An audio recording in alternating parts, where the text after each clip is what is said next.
Testing, testing.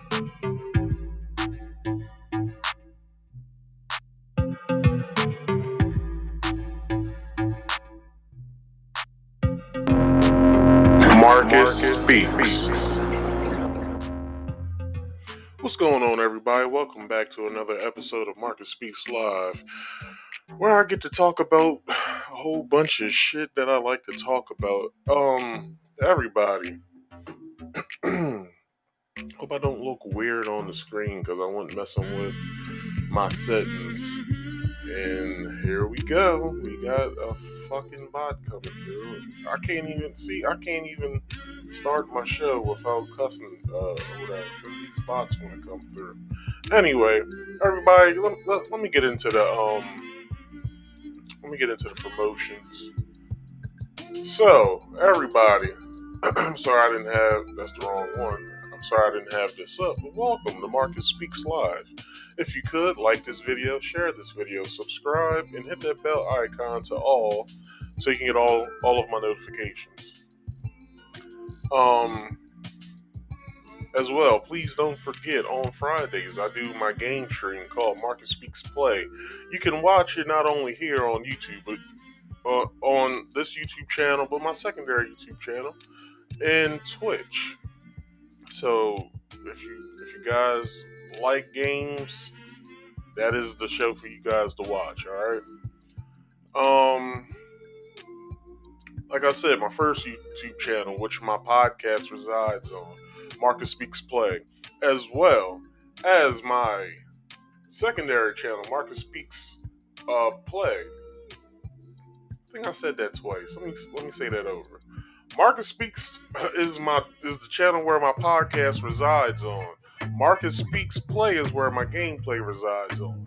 So if you could, go over to those links in the description box, hit them, subscribe, do what you have to do, as well. Like I said, I'm on Twitch at Marcus Speaks Play, where I only exclusively do gameplay, which I'm thinking about doing my podcast over there as well. So, but I'll let you guys know in announcements to come if that happens. So, that link is in the description below as well. If you don't know, I use restream.com to stream all of my beautiful bean footage. So if you could, with Restream, I usually stream to multiple places. But right now, I think I'm only streaming to YouTube right now. I'm only streaming to YouTube. So, so if you have any sort of game recommendation for me to play on Marcus Speaks Play, or show recommendations such as something that I can do while doing my gameplay, let me know. As well, if you have a story recommendation, let me know that as well. Or you can do that by hitting me in the live chat that's right here, or you can let me know in the comments section on the replay, or you can hit me up in my DMs on social media, which are, if you want to follow me on social media, you can go to Instagram at marcus.speaks.podcast, as well as Facebook at Marcus Speaks, which is my personal page. Excuse me. As well, I have a fan page as well on there called Marcus Speaks Podcast, where you can find that in the search bar on the search bar that is on Facebook. Type in Marcus Speaks Podcast, or type in your address bar www.facebook.com/Marcus Speaks PC. All right, the M is capitalized, the S is capitalized and Speaks, and the PC is capitalized as well. And I'm also on Twitter at Marcus Speaks Podcast. I think the way you can find me, I think if you type me in, is at Marcus Speaks 25. So check those links out in the description below. As well, anything that I just spoke of regarding my social medias and the places where I stream at, such as YouTube, Twitch, and places like that, those links are in the description box as well. So if you can, again, like this video, share this video, subscribe, and hit that bell icon to all. Alright? And don't be shy. Leave a comment. Let's talk about you can talk now, but also let's talk about what I'm going to be talking about tonight in the show. So, let's get into it. Man, look. I kind of got a bad mood right now.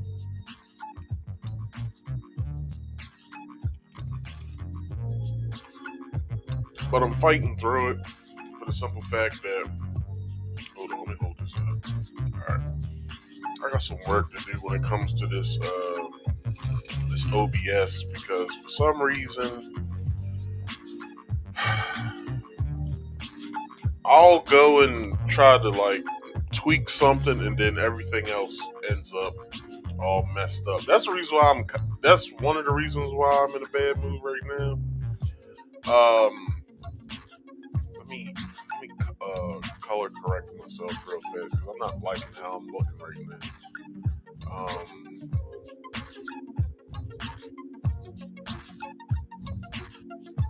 Alright, that's good.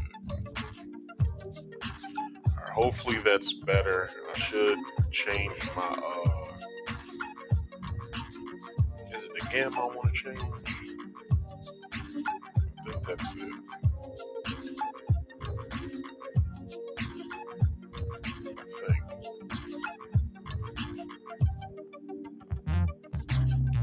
Try some contrast. Bring it down a little bit. Alright.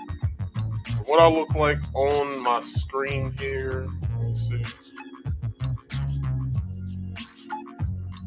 Alright, I look better than what I did, but whatever. Let's get this going. So everybody, how has your week been? Happy belated January 6th. Where the white men got themselves some freedom. Well, they tried to get themselves some freedom, and the shit almost happened, but they didn't. But this should give you, black folks, this should give us a precedent of how we should get our freedom instead of going out there and looting, shooting, and rioting and picketing and shit. Because, in my personal opinion, to be honest, them white dudes got they had the right idea, but they didn't really execute it as well as they should have. I'm trying to bring up this video that I had put on my Twitter the other day because I'm not gonna explain it as good as these two guys that are on this that are on a show called That's Not the One I Want to See. It's not what I want to see either. Where did I put that video?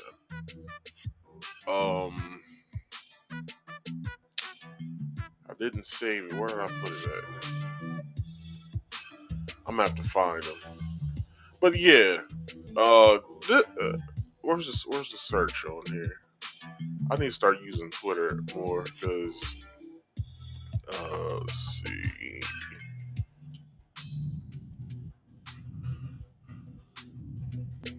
This is what these brothers had to say. Well, on the show, this is what one of the brothers had to say when it comes to what we should have done during when we were looting and protesting and what have you. I'm coming close to it. 1 second. Come on. Damn, so many people didn't retweeted some of his things. It's hard getting to it. Alright, I'm almost there. Here it goes. If yes. Black. Okay. Let me enlarge this. No, I didn't want to enlarge the full video. We're doing it. Yeah. Let me show y'all what's going on the screen. Let me see if I can try to It'd be a different. Even Biden said it. Biden announced his attorney general today. He even came up with this BS. If Black Lives Matter was storming the Capitol, the results would have been far different. Okay. Really? Yeah, you're right. You're right. Y'all right. It'd be way different. I remember all summer, y'all burned down city after city. What did the NBA do? The NBA put Black Lives Matter on a goddamn logo, on the goddamn court, in the goddamn NBA playoffs. Facts. They made commercials. They made goddamn service announcements. It was Black Lives Matter everywhere. Every company got in on it. Yeah. Every company. Yeah. Big money. Oh, yo, kiss my ass. Like, what the hell y'all talking about? It'd be way different. They would have shot. You know what really says? It really says you shine just scared as shit. Y'all don't got the balls the white man got. The white man said, fuck it, I'm going to go get me some freedom. We going right up in the goddamn Capitol. You know what you shines did? Oh, I'm going to get me some drip. I'm going to go to Target. I'm going to go to Walmart. I'm going to go to Gucci. I'm going to do all that. White man said... Did we not do that? Well, I'm only saying we because I'm a part of the black community, but my black ass wasn't out there either time. I'm just going to let y'all know that right now. I didn't go out and waste my time protesting because I already know what the hell we're supposed to be doing. We're supposed to be at least, and I've said this before, fuck voting. We need to put together some sort of PAC, super PAC, and get one of these senators in our pocket so they can start passing laws that we want. That's what the fuck I said probably 4 times last year. But everybody wants to have a difference of opinion. Everybody else wants to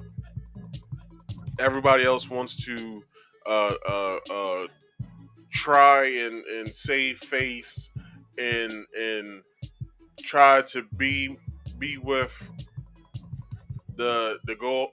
No, I'm not saying that shit that motherfucker says. Try to be a part of people who we know are already, they got their so-called freedom or whatever, the white folks. But if you look at them white folks, what they was doing, I didn't bat an eye. A lot of motherfuckers I saw was talking shit. If it was black people who did it, yeah, if we would have did some shit, you definitely would have jumped off. Exactly. But we weren't out there. It was some of them was peppered in the crowd, but the majority, no, we weren't out there. But why not? These motherfuckers who are out there basically were, yeah, they were Trump supporters, but to them, Trump meant something to them. Trump wasn't the usual politician. This Trump was a motherfucker who blatantly was talking shit in front of these people's faces. Trump was a motherfucker who basically was saying shit that was making your career politicians uncomfortable. We're gonna drain the swamp. We're gonna lock these people up. He was firing people left and right. But we see the product of your decision. And can you say that it's not bullshit of who y'all picked? No. I've said this before. I'm not a Republican, nor am I a Democrat. I'm not even independent. I'm not a liberal, nor am I a conservative. Because I don't believe in knowing one ideology and then running with that. Because I'm gonna let them finish. The video's almost done. But y'all gotta get get y'all's heads out y'all's asses, man. Like, I never would have thought I would be talking political shit at my age. I always thought that I was only going to be talking about one linear thing, and from me being or doing this podcast, I have went damn near everywhere. It's expanded my mind. What you guys should do the same. Stop looking at these liberal talking points and these motherfuckers who don't mean you well to to I don't know. Like, these motherfuckers don't even like y'all. Like, on the real, these liberals don't fucking like you, and you know the ones that I'm talking about. They just want to save face. They want to be a part of something to make everyone else feel good because them themselves don't feel good about their decisions. But behind closed doors, you best believe they talking shit. Let me continue this video so we can move along. Fuck that goddamn drip. I'ma get me some goddamn freedom. That's what the white man said. The price. You heard what Malcolm said. See, y'all like to pick and choose what Malcolm said. Yeah. Y'all like to pick and choose. Malcolm said the price for freedom is death. Yes. The white man learned that. He know that for a fact. Yes. They knew that. The white man knew that in 1776, motherfucker. All right, that was a snippet off of Hotep Jesus's Twitter page from their podcast that they do every Thursday called Hotep's Been Told You. I told y'all last week that's what y'all need to start watching. But hey, man. All right, I told y'all that y'all need to start watching that. What else did I name? Tim Pool, a couple people, because they don't operate like Fox and CNN does. They don't operate on one end. They deal with both ends, and then they give you all the information. That's what I like. That's what I like looking at. That's what I like listening to. I don't like just one area of thinking, because it's stupid. It becomes a cult after that. Can I say that the people who were out there January 6th was part of a cult? Maybe they were. But all I know is that they had love for a motherfucker who sent them out there, allegedly sent them out there to do that. But you don't think that they was planning that shit for a while? Because it was all over the internet. Multiple people was covering it on their YouTubes, talking about, oh, there's been a report stated that if and y'all remember me showing y'all that one video of that white dude that says, hey, if y'all elect so and so, it's gonna end bad. And that's what y'all got. Y'all got, what was it, like 500 people or so out there causing ruckus. With that, I think, like 9 people died and hundreds were injured. And it was mainly police officers who were getting hurt. Only one person on our side. Oh, no, I said on our side. I didn't even mean that. One person on the Trump side of things got hurt. Well, died, really. One person. And then people later on afterwards started either dying or, shit started happening to them. Anyway, I just think that you liberals should take a page out of that book, because that's exactly what is supposed to happen. It didn't change anything, but it made a point. It made a clear point of what you're supposed to do in situations like that. Alright, let's get to some news. So, I know you guys like the 5150 show. I enjoy the 5150 show. Of Corey Holcomb's 5150 show, and he had a guest on there that hasn't been there in a while. Riza Islam, or Riza Islam. And if you guys paid attention to what I was telling y'all last week, did y'all understand what I was trying to get across? Because Riza did the same thing. He didn't hit all of the places that I hit last week, but he did speak on some things that was that was close to what I was saying. I think that's better right there. But it was close to what I was talking about last week. So me and Riza speak the same language. We speak the language of truth. Now Riza spoke on how Riza spoke on how he's a part of a list. In that list,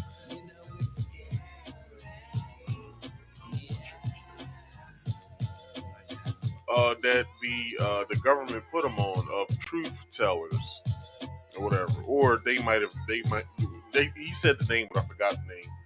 But it's basically hindering him from being on social media speaking the truth, because with today's climate, you can come on social media and basically talk about anything and lead people to the right information instead of what they tell you on Fox, CNN, your local news, MSNBC, and what have you, and all these other left or right leaning news outlets.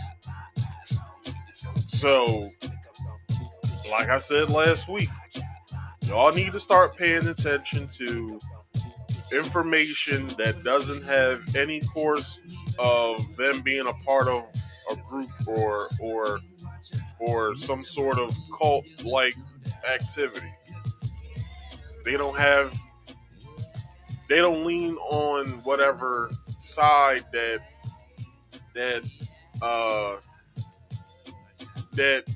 helps progress their opinions and their points.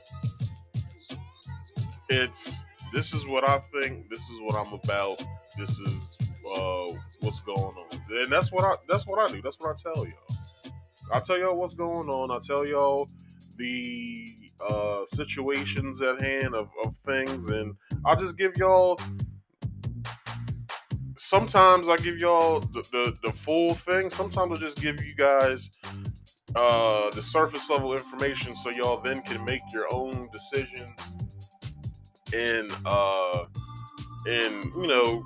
gain information the way that you want to get it. I'll just give you guys the blueprint, or I just give you guys what I feel as though can lead you in the right area, and then I'll let you guys go off however the hell you want to go off with the information. That's all I do. What else? So if you guys don't know, I don't know why this is doing that. Pause. Now, if you guys haven't been on social media anytime this week, if not last week, I think, when this video came out. But there's been a slew of babies that have been born who have, how can I put this? They have an ability to do something that usually they don't get until maybe they're like 6, 7, maybe 8 months old. I'll let you say it for yourself. You hold your head up on your own, boy. Y'all see that? This baby is sitting there holding his head up, and he's only 9 hours old. Bro, just came out the womb, already know how to live. He's only 9 hours old. His eyes is fully open. He's looking around, chilling. You know what I'm saying? Not causing any ruckus. It's like he been here before already. He like, man, who y'all? Mom, dad? What's up, mom, dad? Like, when we getting out of here? He just got his head held up high and everything. It's a lot. Like, I've been like, I watched maybe. I saw a video last week. I think this is the same baby, but I just saw one today as well.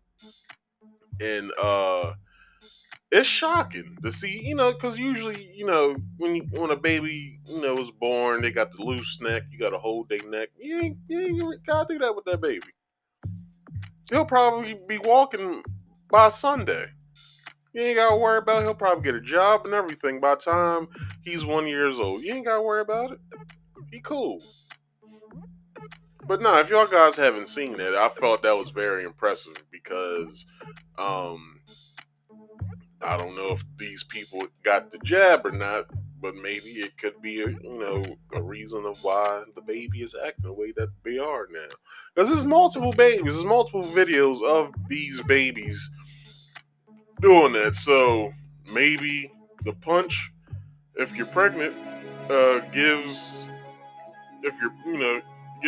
your child the ability or gives your child the strength to hold their neck up. So I thought that was very interesting. So, moving along. Man, look, your boys, and I've covered these fools many a times. Your boys, the Fresh and Fit crew, they had, I guess she's a rapper or a girlfriend of a rapper or something like that. I'm not sure. I don't follow none of this this new rap stuff. I like all my old stuff and all the stuff that I grew up on myself. That's the only rap I listen to. So this right here, if I can bring this in, this video shows the situation at hand of the Fresh and Fit crew kicking, I guess her name is Asian Doll, out of their studio or Myron's apartment. Let's go.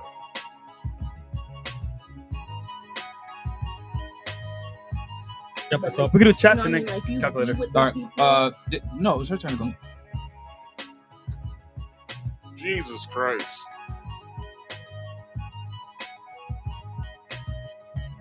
Talk later. Alright, no, it was her turn to go. You get to know like what love feels. Guys, Like, those people guys, don't go out with sidebar conversations, please.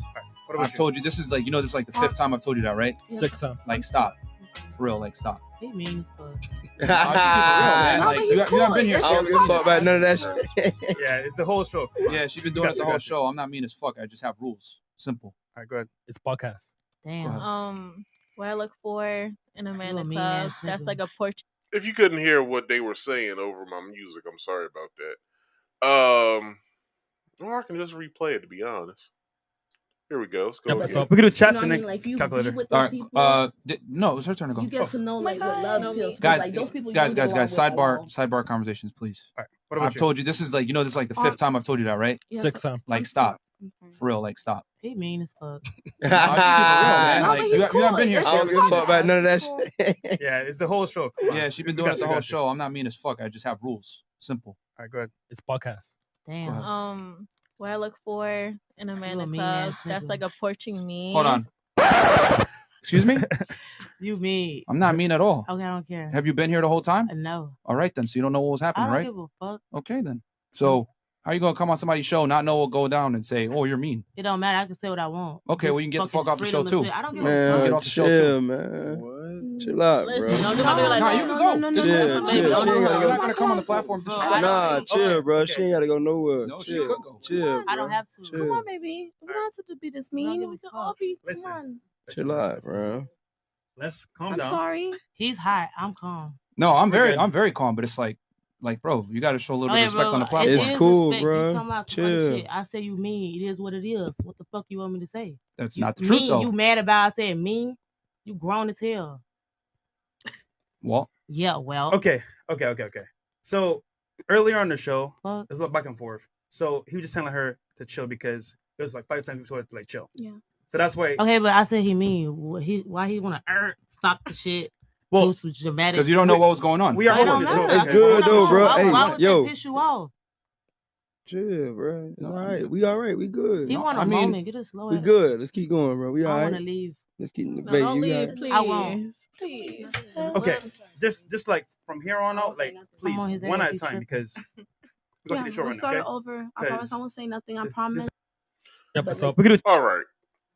Now, in defense of Fresh and Fit, that was disrespectful for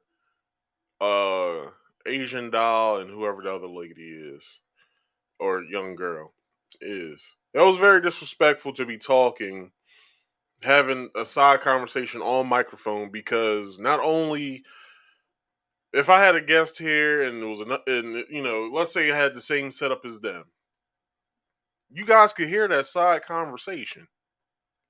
And it's like, yo, like we're it's a conversation that's being had now. Whatever you got going on over there, either chill out until the end of the show or get up and or turn around and say what you have to say. I understand that part. But this is the part where Asian Doll was right as well. He got in his feelings when she called him mean. And it's like, are you not grown, homie? Like, okay, she called you mean, whatever. Like, just take that with a grain of salt. But with that, and I'm glad that this shit just did this. This is what, but hey, man. This is what they had. This is what got brought up about them. That I guess people do their research once shit happens. So people did their research about these guys, and this. I'll say what I have to say after this runs. Oh, it's funny. I never used that one, bro. But hey, man. I mean, hey, bro, if you want to date a bunch of Shaniquas, go for it, man. LaQuisha. Yeah, like me and Fresh aren't really down with the brown like that. Man. We ain't Night Riders. He said, So that's what got found out. In the Shade Room, Joe Budden, and a lot of other publications have been getting in they ass. No homo. Pause. So this is what Myron put up. It was removed, but this is what he had to say. This is why the at Fresh and Fit podcast is critical for men. LOL. I can't even tell the truth without getting reported. Here are the facts. She came late. She called me mean. I don't know why he had to bring that up because that's very childish. I explained the context under which I was addressing the other girl, not Asian doll. I had warned her multiple times prior to stop having side conversations as it hurts the quality of the show, which is true. I'll give them that. Asian doll continued to argue and use expletives, when it was obvious she was incorrect. She claimed to be defending women on the shade room. On the shade room. No, you're defending your own ego for being grossly incorrect about a situation you have no knowledge of. This is what else he had to say. This is how mainstream media tries to paint a false narrative. Anyone that watches the whole podcast will see the blatant disrespect. Take notes, gentlemen. Okay. So, this is what I had to say after that video. These fools have been let me not call them fools. But these dudes, they've been not in mainstream media, but more so like internet sets things. They've been in the media. Let me turn my music back up. Sorry.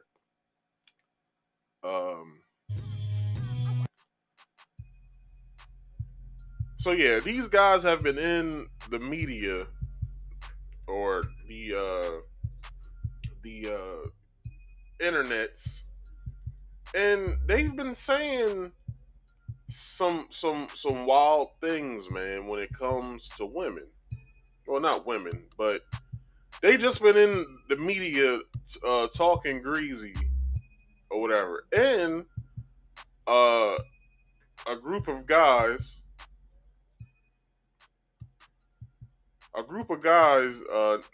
by the name of not Fresh and Fit, Abba and Preach. I've covered that before as well. They they brought them up on some shit that they've said in the in past shows that Abba was on, and things that has been said on their podcast. All right, I'll just checking my how the music sounds. But yeah, they have been, in the internet public eye for only a year, and they've been not like they haven't been on the good side of said things, such as what I showed so far. They've said that they don't date black women, which I don't understand why you gotta tell people. Turn this down out my ear. But yeah, they've also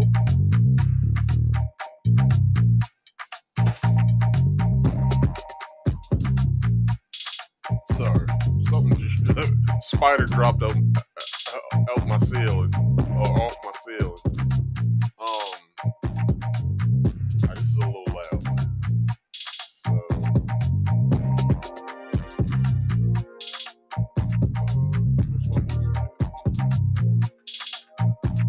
very loud.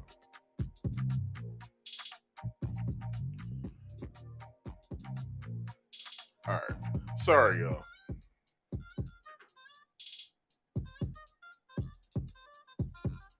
All right, sorry. So, yeah, they have been in the on the internets causing ruckus, and the only thing that they really have to say for themselves is that we was talking about our preference, and it's like, well, I don't think saying that you don't date Shaniquas is saying that that's not our preference. That's not our cup of tea. That's basically saying the race of women you don't date. A preference is I like a girl who's smart, funny, light skin or dark skin, white, what have you. And then you name the attributes that you like about them. It's not I don't date Shaniquas. Like that's not saying, well, that's our preference. Nah, that's nah. So, like I said, these dudes have been in the news for crazy shit these past few and for the Shade Room and other publications to pick you up, such as Joe Budden's podcast. And the shit that Joe Budden had to say, he basically called them lames. Just for paraphrasing. He called them lames. And it's like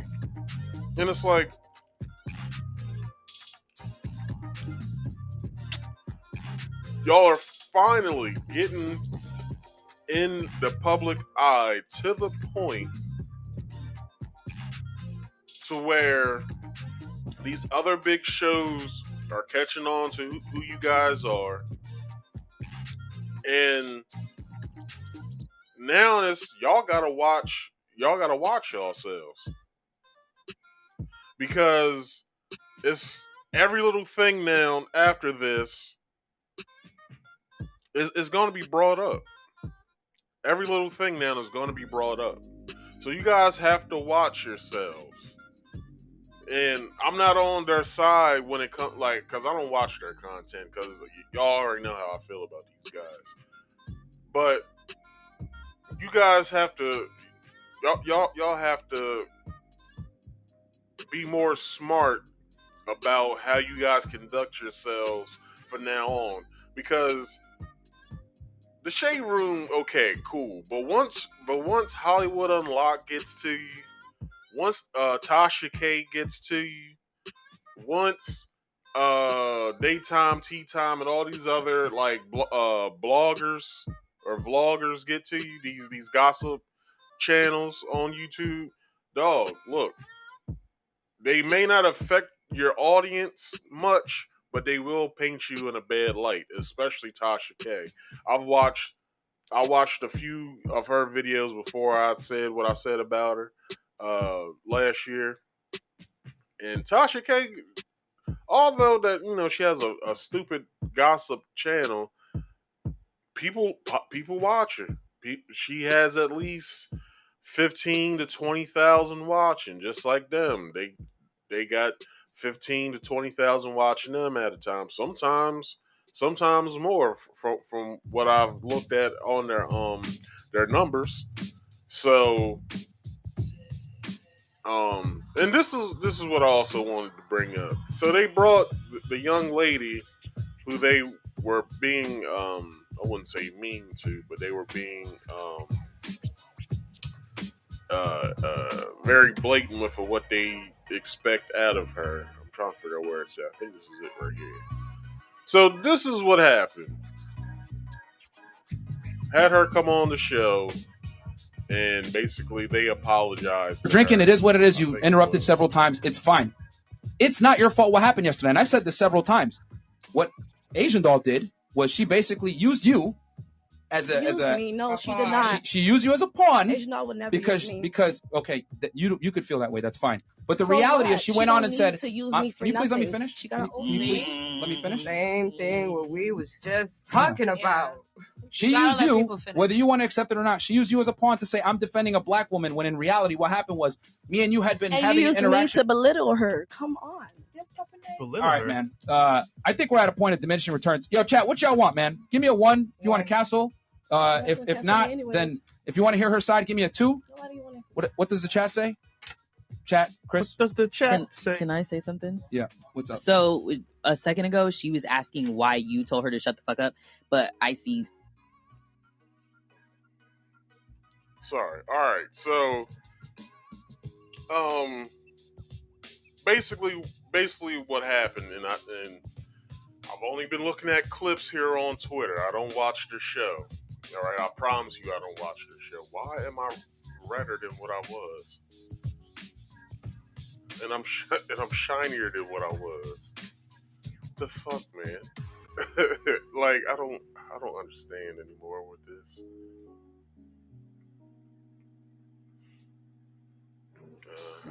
I guess bring down my saturation a little bit. I think that's better.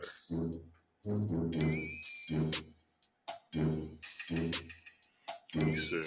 Yes, that's better. I can move on. Finally. Alright. So they had the young lady come back that was on the show with It's fine. It's not your fault what happened yesterday. And I said that you could if not, then if you want. Does the chat say? Can I say asking why you told her to shut the fuck up? But I see snapped. She wasn't asking why you told her to shut the fuck up just now. She was asking why you said shut the fuck up last night.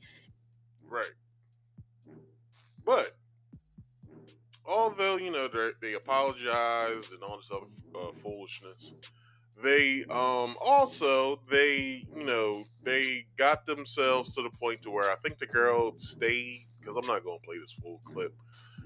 The girl got to stay, and basically they apologized to her, saying, "Look, it's not your fault. It was all Asian Doll, but this is what I have to say about that. Y'all have to be more careful about who y'all bring to your house." Now, for what to people who don't know, the Fresh and Fit podcast is they do it out of their house. So that studio that they have is really the I think it's Myron's house, I believe. I think. But they gotta be more careful about who they bring in their space because it's only gonna end bad for them if they don't start paying attention. You gotta pay attention about who you bring to your house. All right. Now, I can't believe I just did that again. All right, I think that's better. Anyway, because I was looking a little gray at the gills. Um,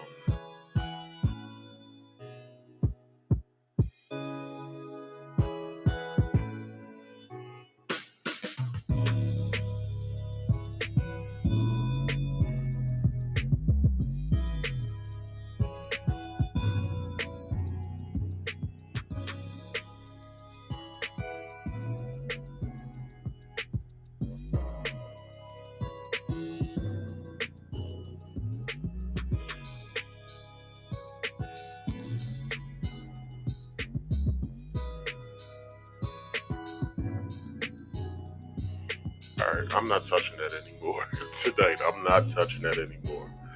All right.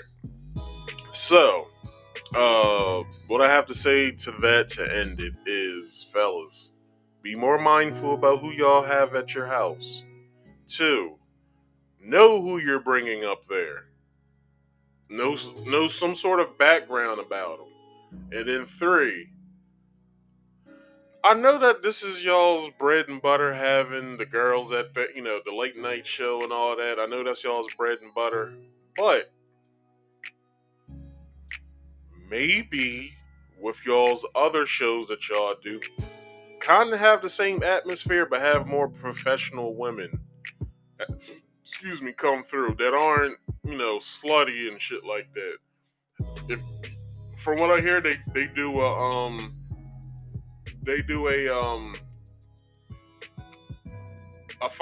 financial show. Okay, with that, how about you have some people that are, some women who are financial advisors, accountants, something like that. You know what I'm saying? That makes the show better or whatever. All right. So, I'm done with them. But if you guys didn't know, also on Twitter, Black Twitter went crazy on Tuesday night because it was said that singer, songwriter, I believe, and I think that an actress, Jill Scott, has a sex tape out. Now, I don't know why I just went away from Twitter because it's a few funny things that was going on on Twitter that I want to bring up. Let me find Twitter again. Did I bookmark that? Nah, I think I put it in my profile. So, let me find it. Let me bring it back up. So, Jill Scott.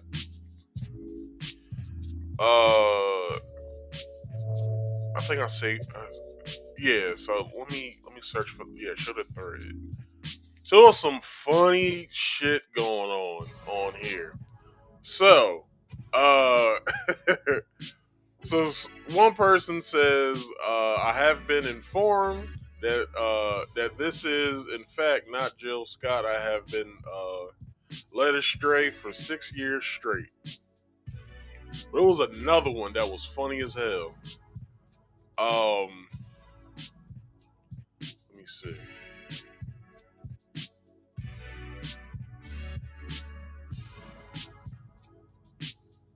Let me see, hold on.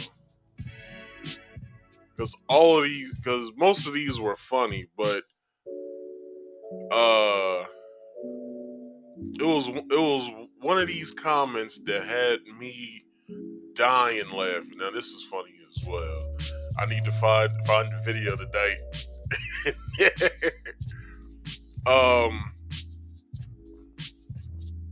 me see. Hold on. And I don't know if they found it because, to be honest, I'd love to see Jill Scott's sex tape because she's nice and voluptuous and beautiful as a woman. Got a nice voice as a singer. She's a good actress. So and somebody said, nah, my G. Look, dog. Jill Scott is fucking beautiful. I don't know what people are talking about. Look, she was big at a point, and then she lost the weight, and then and she was even kind of cute when she was big as well. You know what I'm saying? Oh, I can't show that. I hope they didn't see that on YouTube because this video is about to go down. Anyway, I'm gonna get off Twitter now since that happened. But just know there's a sex tape going on, and I hope she fondles the penis the same way she did this microphone. Shout out to all of them. Okay, let me turn this off, and then here we go. Because we all remember this infamous video.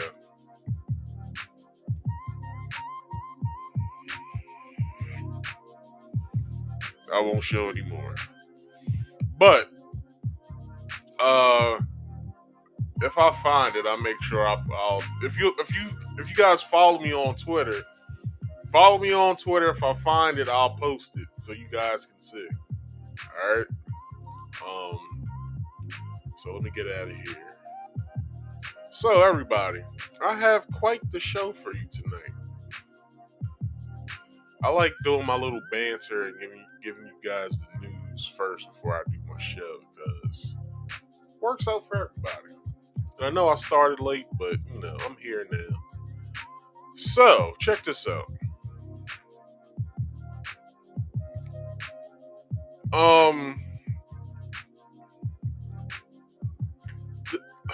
This is what happened. I'm gonna give you all the story. So the title of this video tonight is called "When Trouble Hits Home," right? Subtitle to that is my name was implicated in a crime that somebody did. I didn't do the crime. All right.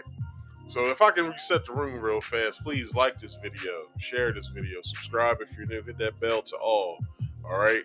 And drop a comment, all right? Let me know if you guys like this shit, because, it's going smooth right now. No problems has happened so far. So,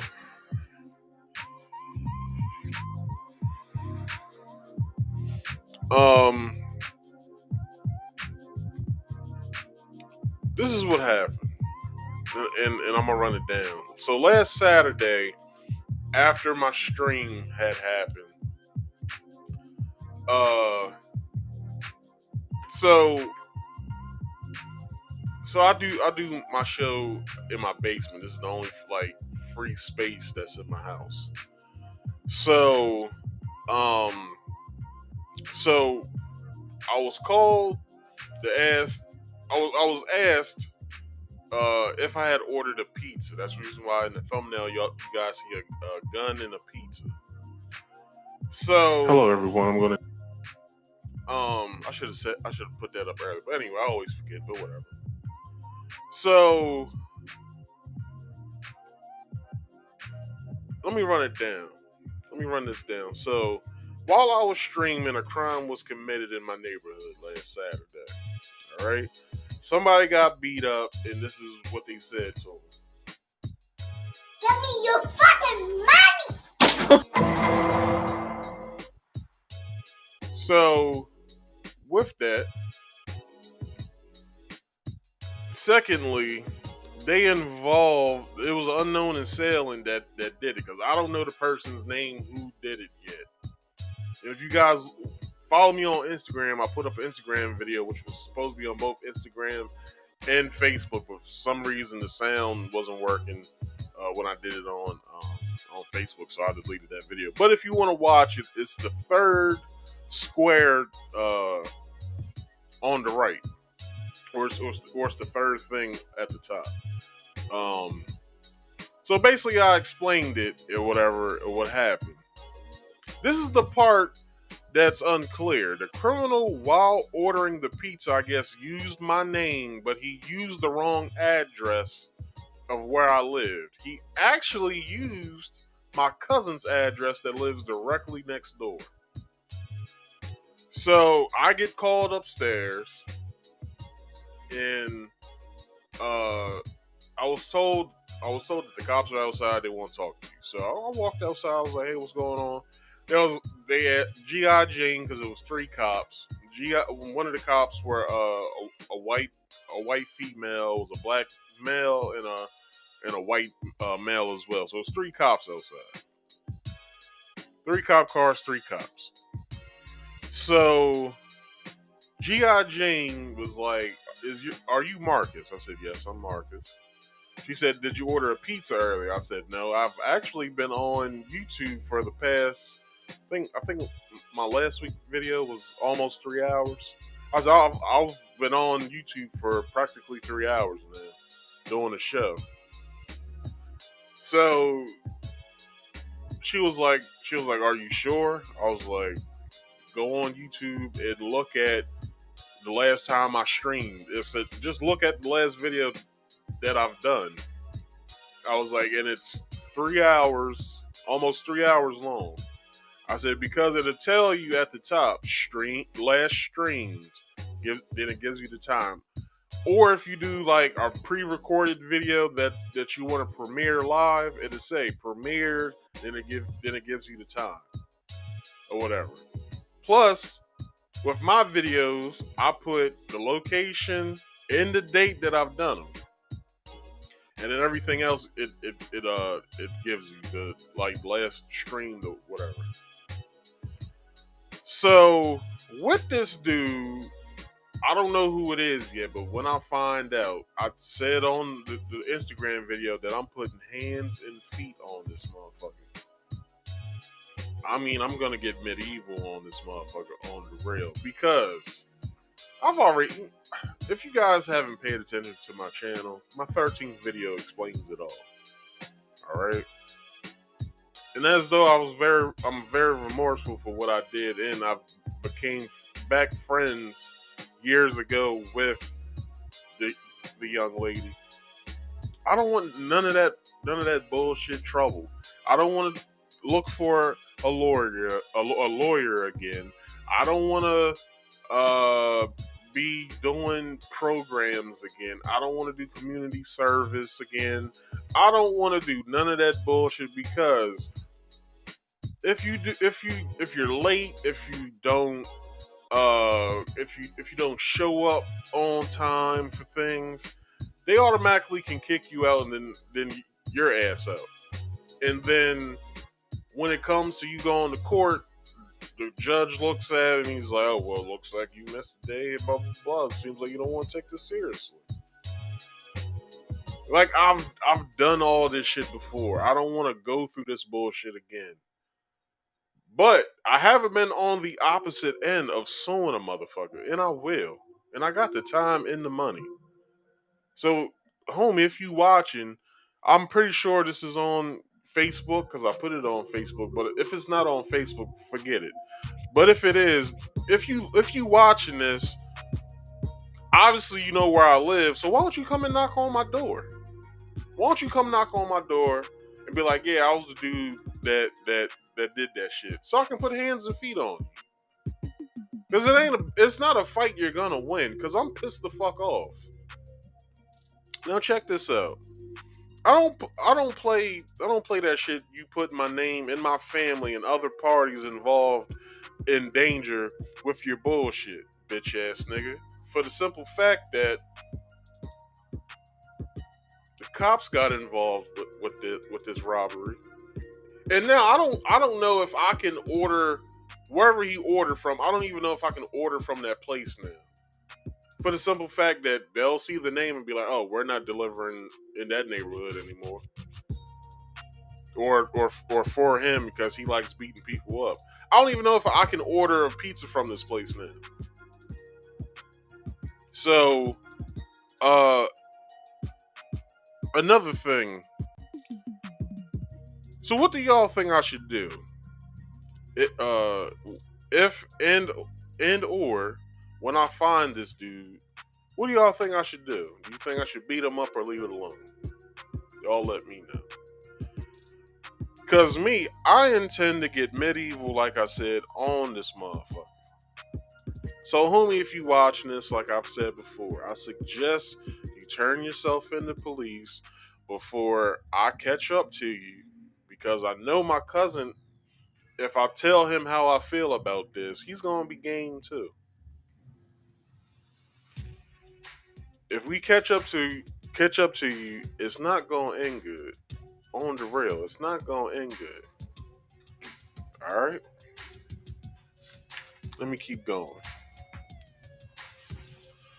So the cops showed up in my neighborhood, knocked on not only my door but my cousin's door, like I said earlier. And the address that they gave, like I said, was the wrong address or whatever. Excuse me. So let me go from here.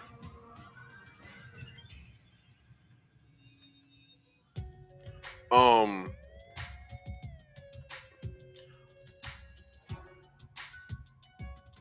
So yeah, this dude put my family and my cousin in jeopardy because he wanted to do something stupid for a meal that's not even that nourishing. It'll get you to the next day, but it's not even that nourishing. A pizza, like you did all that for a pizza, so you didn't have $9 to $11 for a pizza. Like, I don't understand this. Like, what grown ass man doesn't even have at least $10 in his pocket? That's at the least. But you beat this dude up, and then he had to call the cops. Holy shit. And then I have to take the rap for your bullshit and explain myself. So I understand what's going on in this country. With inflation, I've covered that. Y'all, if you guys haven't seen that video, there's a food shortage. I covered that. And there's a supply shortage, and I covered that. And there's a wealth gap, which I've covered that as well. So I know everything that's going on. I just didn't think that shit like this would hit my area as fast. Because, it's a small town I live in. It's not really that many people. I think to the most, maybe 10,000 people live in my area. If not, at the least it's 6,000.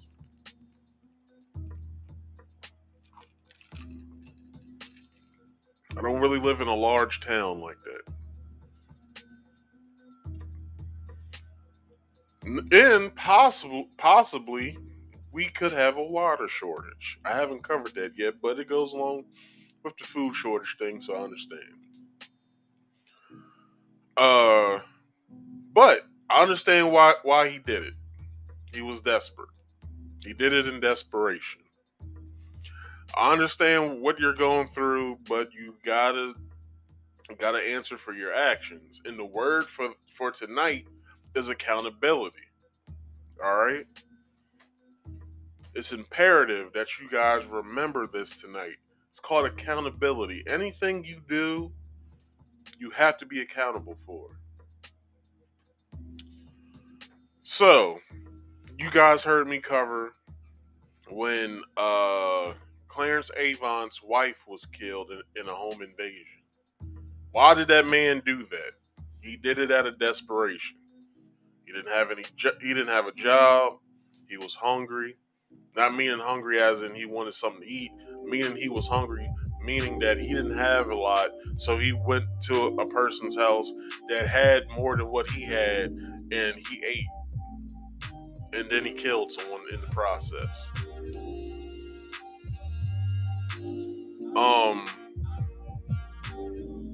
So motherfuckers are willing to risk it all just for a few pennies. So you guys understand in LA and possibly in certain places in the country that these young cats are doing smash and grabs in malls, in like high-end stores such as Louis Vuitton, Gucci, and places like this, which I don't understand because I'm pretty sure the resale value of these said items are way less than what they're worth. So why are you doing it? I have no clue.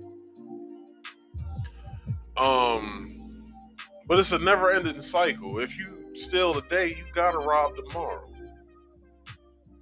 It's a never-ending cycle that you're putting yourself in. So the best thing for you really to do is just to give up. Like, either find a job, find something that pays well, so you don't have to worry about knowing where your next meal's coming from tomorrow. Sounds easier said than done, but listen to me. Once you start saving your money and stuff like that, you can afford all the things that you're stealing and robbing motherfuckers for. But I understand why you do it. Desperation. Not knowing how you're gonna eat tomorrow, so you commit acts to survive. I understand. You gotta take accountability for your actions. I'm not judging your actions at all. I understand why you're doing it, but someday you'll have to be accountable for your actions. But will they? Will they though? No, they won't. They don't see what they're doing as wrong at all. We've all seen in the news, and certain laws have been passed. I think it was last year or the year beforehand. Anything that is under $1,000 doesn't have a federal offense to it. I don't even think you can get charged for anything under $1,000. So if you steal $999.99 worth of shit, you won't go to jail. But once you hit that smooth stack, that's when they take action.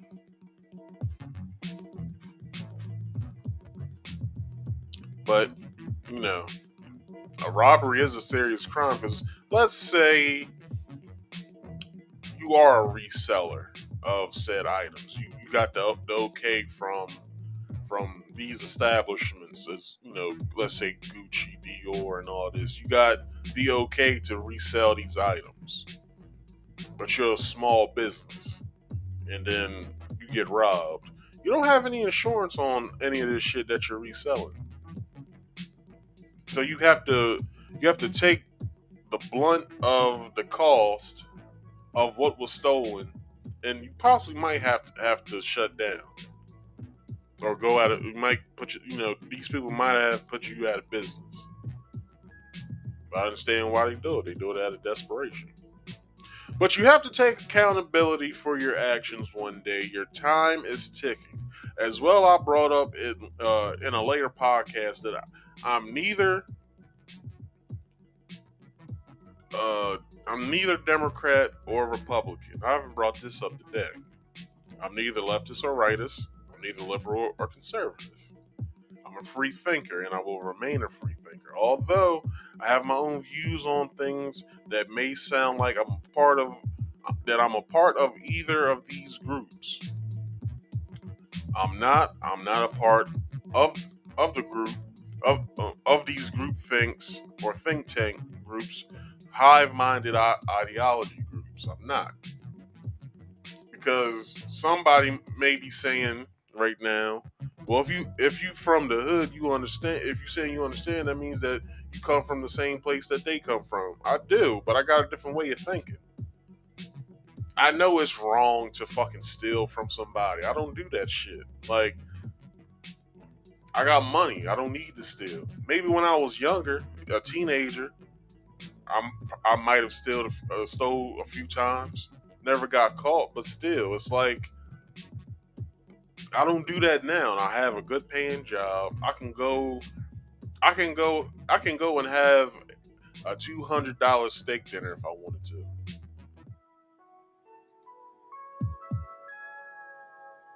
I'm not bragging. It's just I don't I don't pick these minuscule ass jobs that certain people pick to work at. Like I don't understand certain viewpoints, and I could be ignorant to it. Like I don't understand. You're a 27-year-old person working as a waitress. Maybe you're doing it because you enjoy it.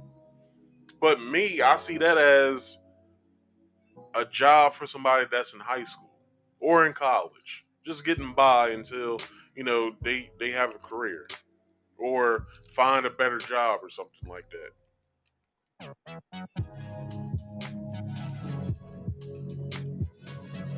I understand why you're there, but because you want to make money, maybe you do. Maybe as a waitress you make more money than me.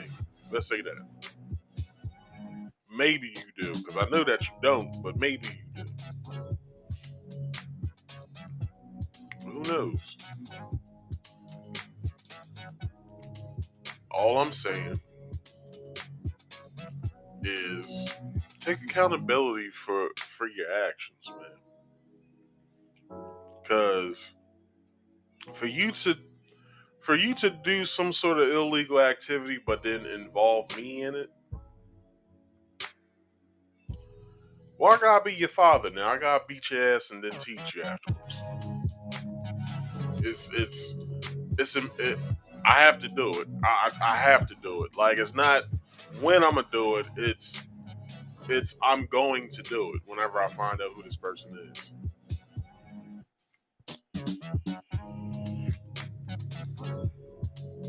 Like I have to do it. Some people may say, "Well, Marcus, that's childish. You shouldn't be fighting because somebody used your name in a crime or whatever." And it's like, nah, you don't understand. Oh hell no! You gotta catch these hands. I'm sorry. Because this shit's been bothering me ever since last week. Like, it's been bothering me. It's like, although when I do have a meal, I cook it myself. I don't eat out like that, like some people do. I don't eat out like that. I don't order in. I don't do none of that. I cook myself because it's much cheaper.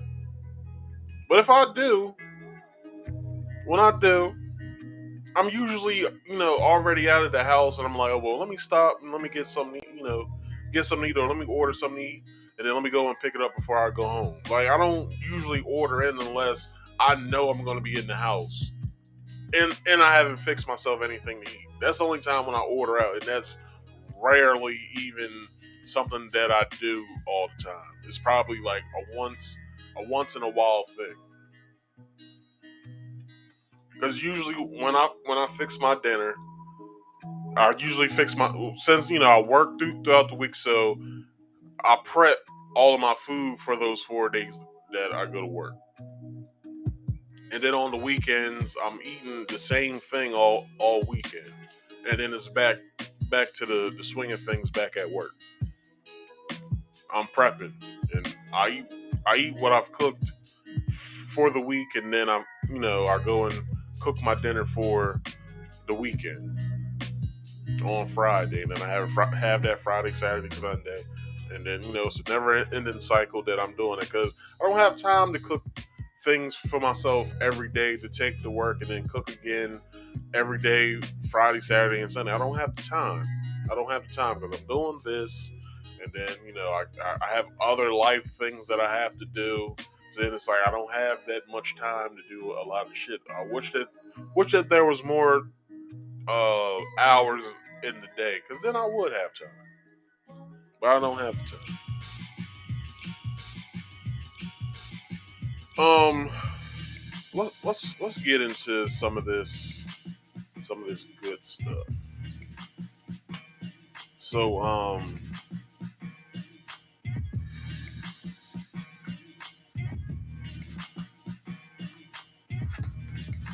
so what happened to me last Saturday is just an act of desperation. I'm angry, but I'm not mad. I'm pissed, but I'm not furious about it. But I will whoop that person's ass for inconveniencing me and my neighbors from disrupting our peace of mind and comfortability being in our homes.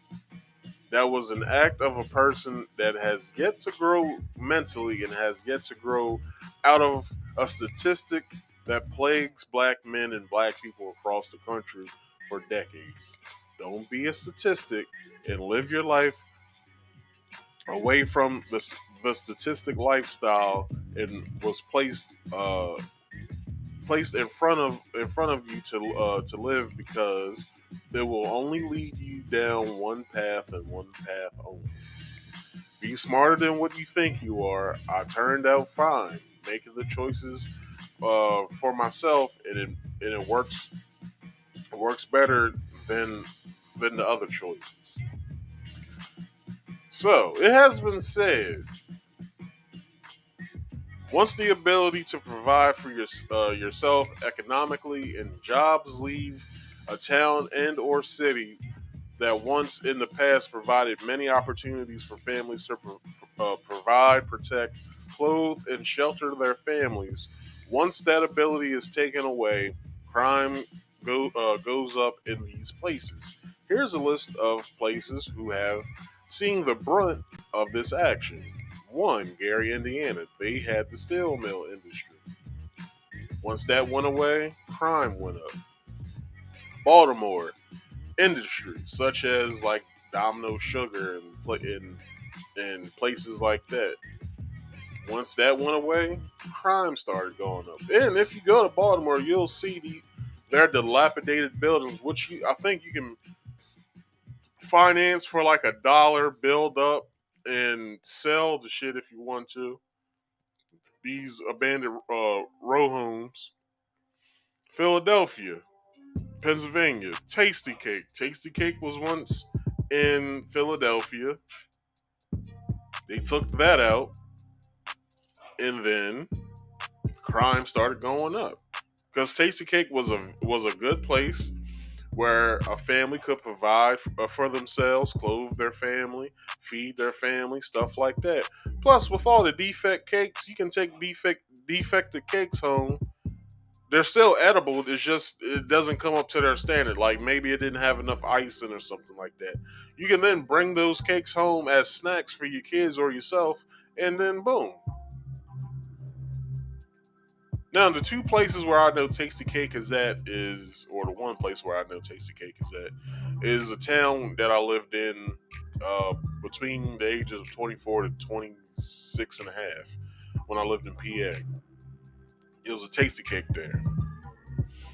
From what I'm thinking, maybe they moved it from Philadelphia to the town Oxford, PA, where I lived for a little while because it cut costs. Maybe.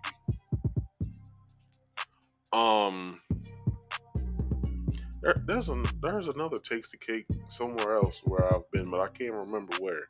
But anyway, let's move on. Chicago, Illinois, they had a meat packing plant, so we all know what's happening in Chicago right now.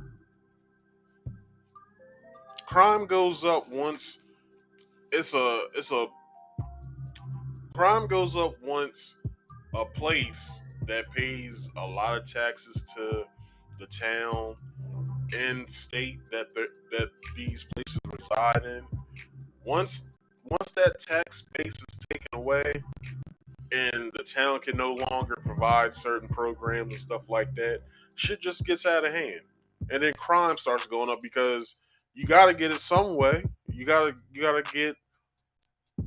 get money and you gotta find, things to get yourself into some sort of way to provide for your family. You gotta make money somehow. Some people turn to crime. I understand. But you don't always have to. Sometimes they offer, like GM did. It was a GM plant, I think, in Wilmington, Delaware. I think they moved if they're not still there. What the hell's going on with my saying? Then there was a Chrysler that was in Newark, Delaware, that moved up to New York. I think they split though. Chrysler built the Chrysler plant shut down in Newark, and then although Newark's is what the hell is going on with my screen? All right, I know what's happening. 1 second, I'm gonna refresh.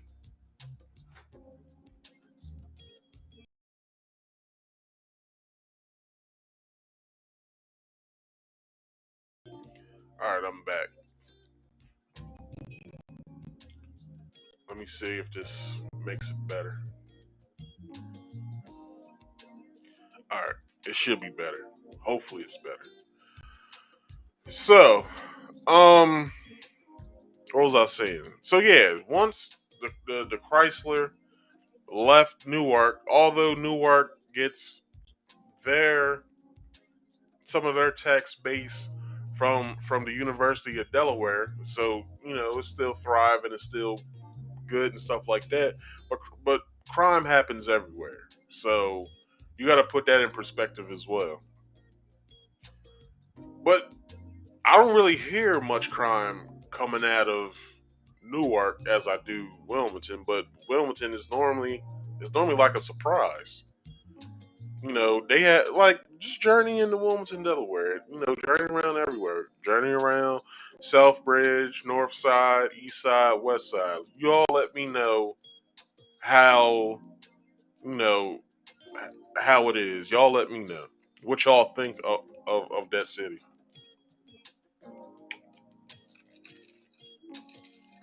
These cities once thrived in their most economic producing industries, but now they're riddled with crime and poverty in its place. It's mostly like this is any city that has thrived off of one major industry. So let's get into the causes of crime. Causes of crime. How do some people decide to commit a crime? Do they think? mm, Excuse me. Do they think about the benefits and the risks? Why do some people commit crimes regardless of the consequences? Why do others never commit a crime, no matter how desperate their circumstances? Criminology is the study of crime and criminals by specialists called criminologists. Criminologists study what causes crime and how it might be prevented.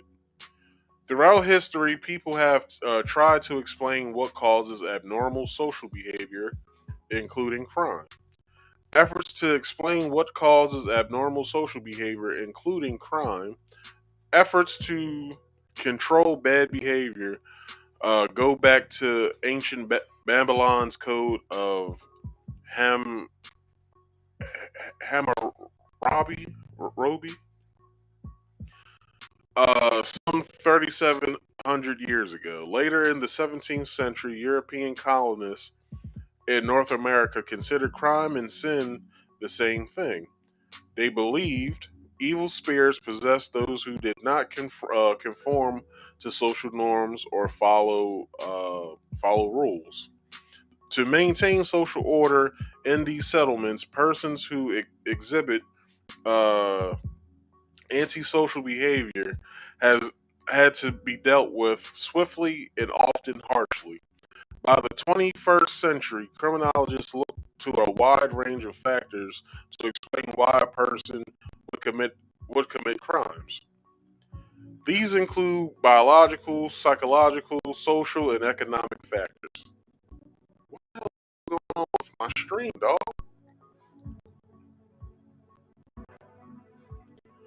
All right, this is what I'm going to do. I'm I'm gonna stop my virtual camera. I'm gonna refresh my OBS, and then I'm gonna come back, and then I will refresh this page again. No, never mind. I see what's going on, but I will do that. So 1 second, please.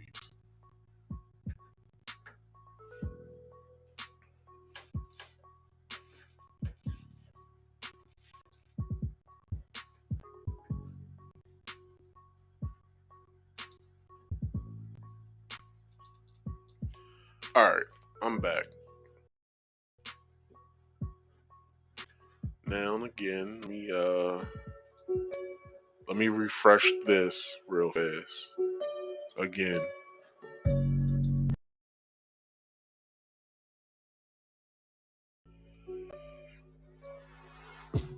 I don't have problems any other day other than today.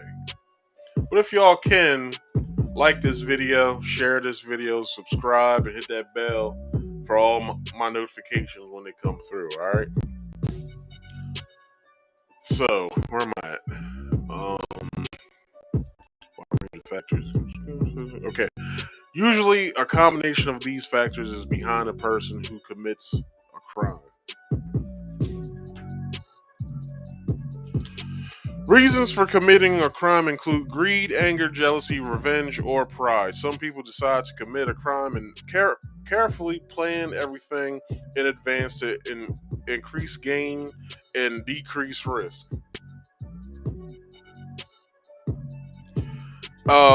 These people are making choices about their behavior. Some even consider a life of crime better than a regular job. Believing crime brings in greater rewards, admiration, and excitement, at least until they are caught.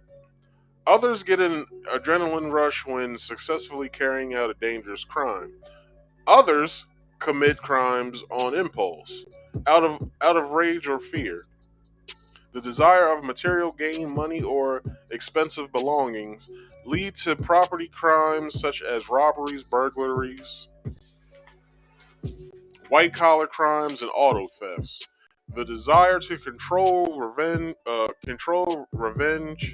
or power leads to violent crimes, such as murders, assault, and rapes. These these violent crimes usually occur on impulse or to spare of the moment when emotions run high. Property crimes are usually planned in advance, explaining crime. Modern criminology began in Europe and America in the late 18th century. During this time, people began to accept scientific explanations for occurrences in the world around them and rule out supernatural interferences. People increasingly believed individuals had control over their own actions.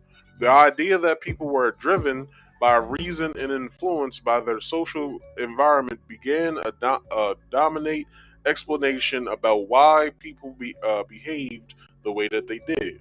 Naturally, such ideas changed how people thought about criminal behavior as well. The belief, uh, the belief, the belief that individuals could be rehabilitated or treated gained more appearance acceptance. Sorry, since crime involved weakness in the individual and not mysterious supernatural forces, such as when people used to commit people. Is it commit? Yeah, when people started committing people to like psych wards and stuff like that back in the day, people would go there, get a whole bunch of tests ran, like electroshock therapy and all that shit, which was found never to work. Um, but yeah, that's basically what used to happen back then, or whatever. So, where am I at? Okay. In addition, special treatment was given to children, the insane, and the disabled in the judicial system since they were less capable of understanding right and wrong. Explanations about how people began crimes varied for the next 2 centuries. In the 19th century, it was believed that people with certain physical abnormalities, insanity, or the excessively poor were considered more likely to be criminals, such as today. Late in the 20th century, other factors such as peer pressure, substance abuse, family or school problems, lack of money, and body chemistry figured into the mix.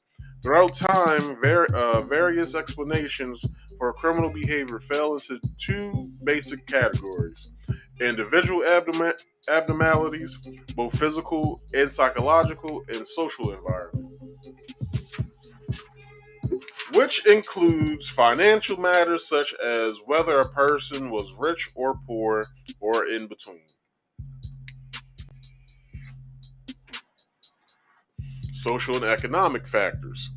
In addition to study the biological and psychological causes of criminal behavior, others look towards society in general for possible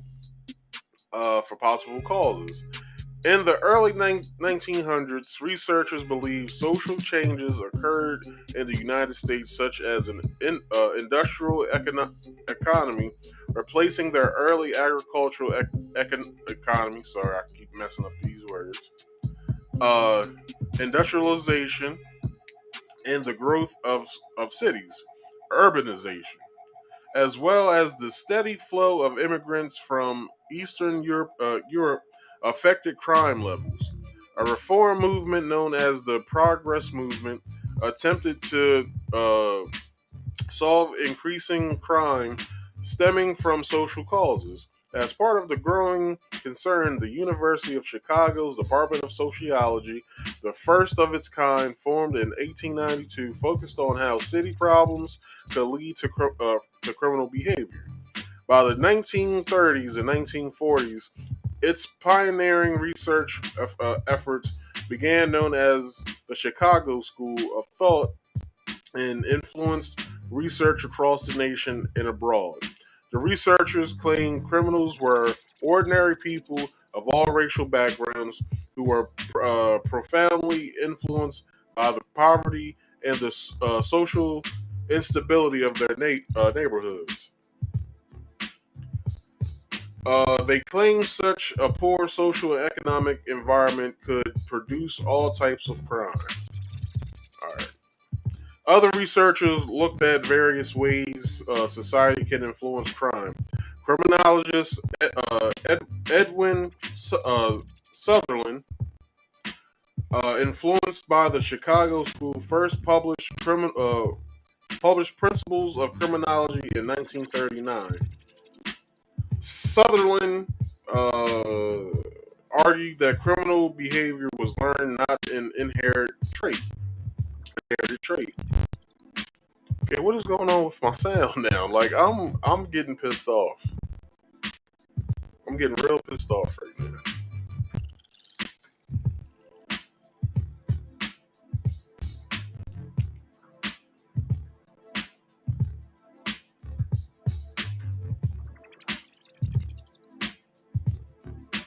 Okay, network connections is a 6 out of 10. 8 out of 10. Okay, I'm waiting until it gets to 10 out of 10.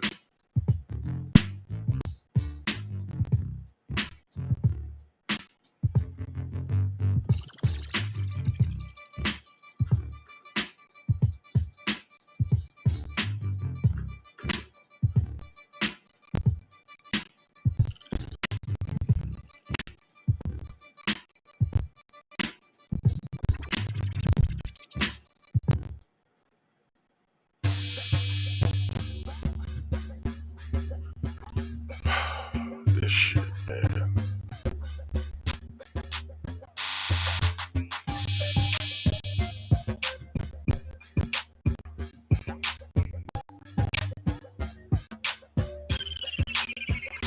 Let's refresh again.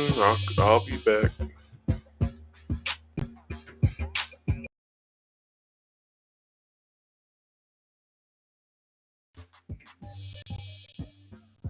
Alright, I'm back.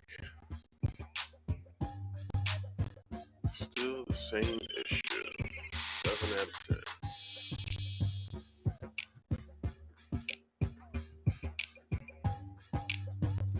Like, I'm looking at my OBS, nothing's going on with my OBS. Now I'm looking up here at my restream, and my connection is in yellow. It's always in the green. Even when I do my game streams, and that takes more CPU power to push that show out than it does this show right now. I'm only at like a 40% right now with my CPU power.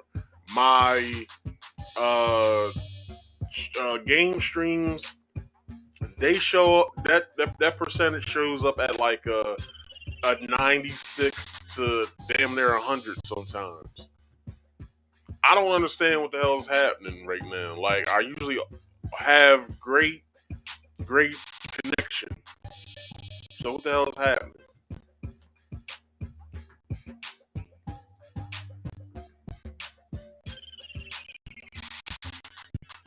Like, this shit is skipping and all kinds of shit.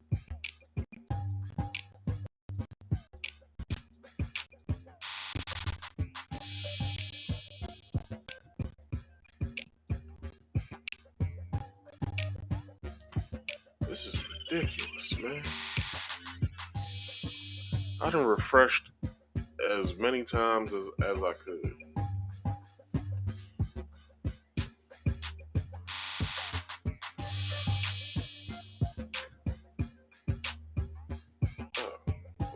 Let me try this real fast.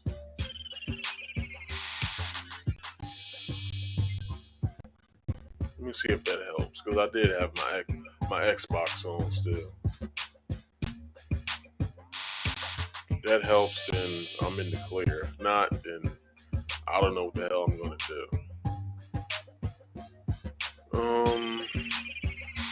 8 out of 10. I'm waiting for it to get back green to be a 10 out of 10 of my connection power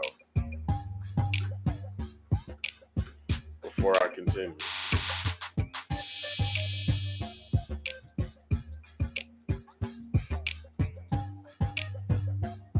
But how y'all enjoying the stream so far? Let me know.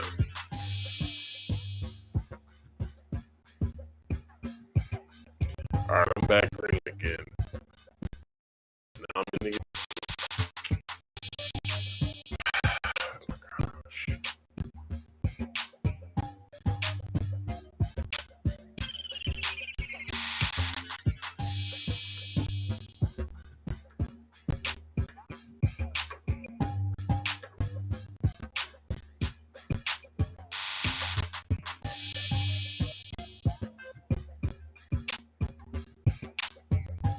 Like, it's sitting at a 6. Now it's at a 5. Now it's back at 6 again.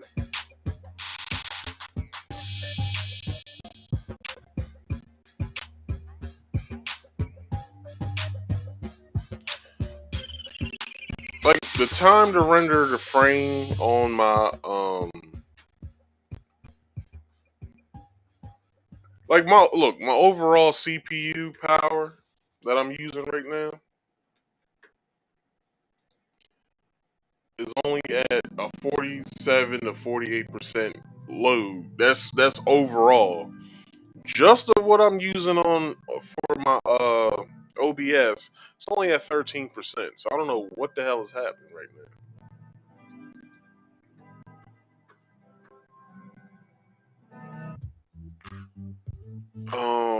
I'm trying to think what else I can do.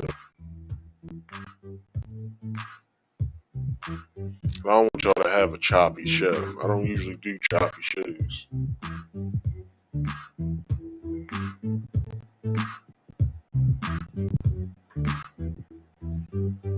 It's only 8:39.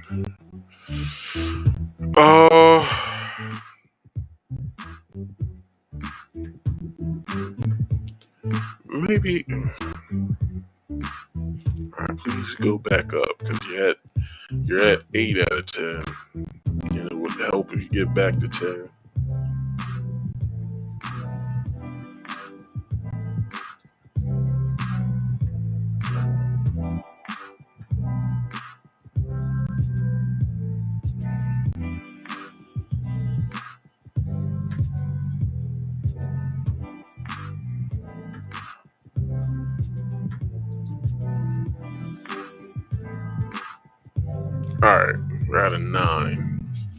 All right, 9's good.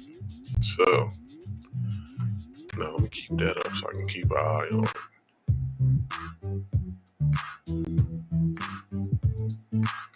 All right, so I continue. I'll start over from where I was at.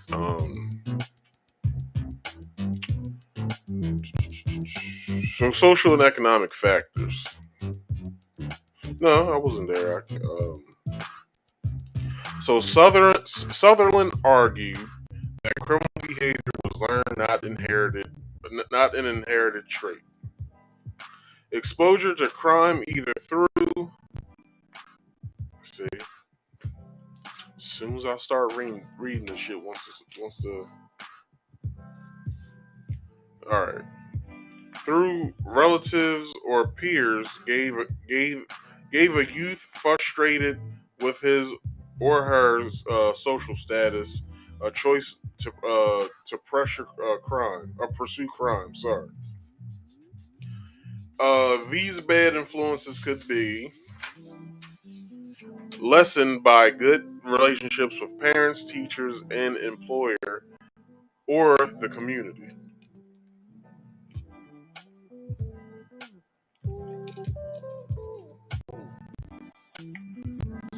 Income and education. Another theory from 1930s criminologists was that unemployment could be a major cause of crime. And what's happening right now? There's a lot of people that's out of work that or choose not to go back to work because of unemployment popping, which y'all not getting that. There was that extra $300, $600 y'all was getting. That stopped last September. So I don't know what y'all doing now, but it's a lot of people that are out of work that are now committing crime. Not saying that the people who are out of work are committing the crimes, but it's a lot of people that are out of work and crime has been rising. So it's only in get this, it's only in the blue states that this shit is happening, which is crazy.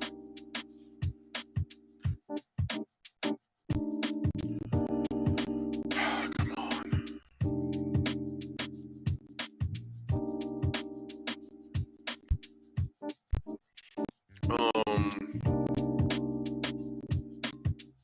Okay. In the United States, employment opportunities have been directly related to education. In 1938, sociologist Robert K. Merton offered a social theory at crime occurs when society sets goals for its members, such as making money to buy a variety of material goods, but creates barriers to these achievements. Society teaches that potential, or is that personal?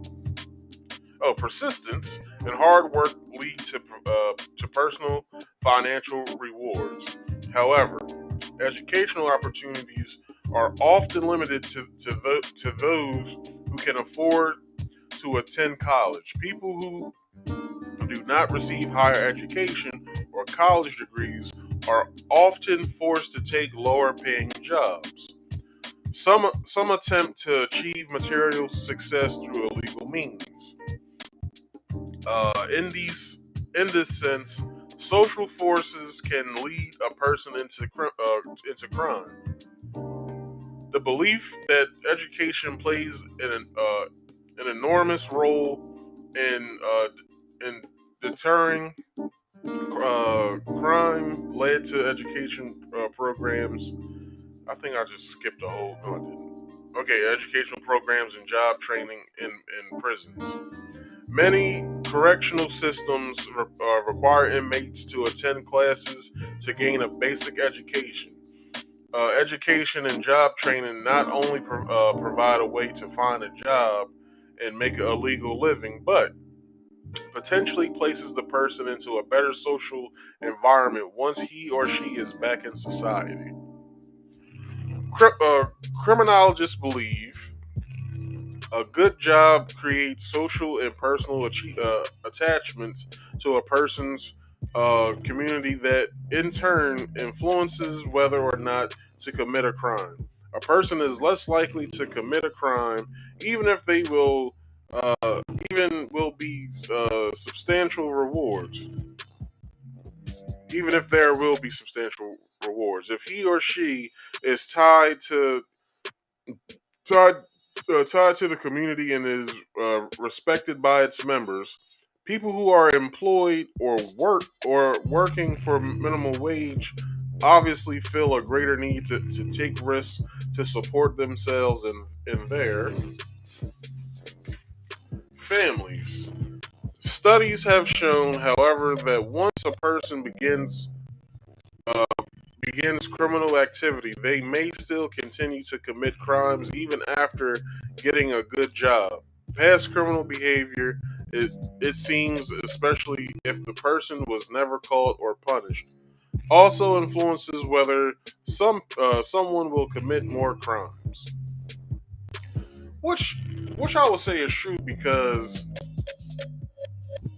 usually they say in jail some hard criminals talk to other hard criminals of how they can better their ways of successfully uh you successfully committing more crimes, which is crazy as fuck.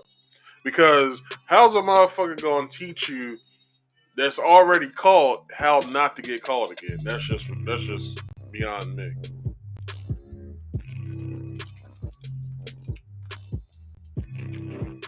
All right, personal relations.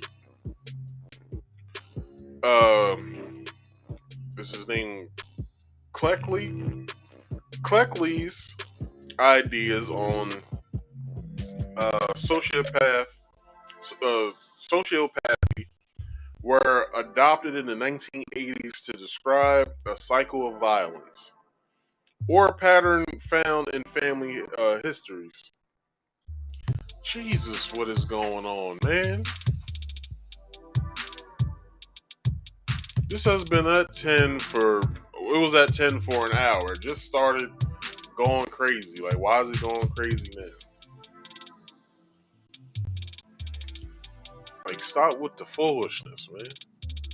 Alright. Cycle of violence or patterns found in family histories. A cycle of violence is where people who grow up with abuse or antisocial behavior in the home will be much more likely to mistreat their own children, who in turn will often follow the same pattern. Children who are neglected or abused are more likely to commit crimes later in their life than others. Wow. Similarly, sexual abuse in children often lead these victims to become sexual predators as adults.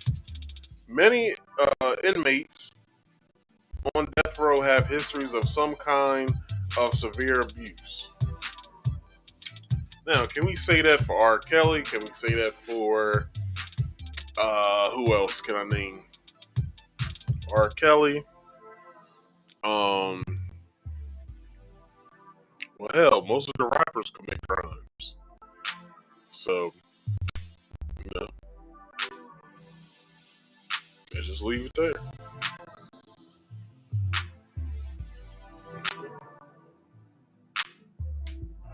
The the neglect and abuse of children often progresses through several generations. The cycle of abuse, crime, and sociopathy keeps repeating itself.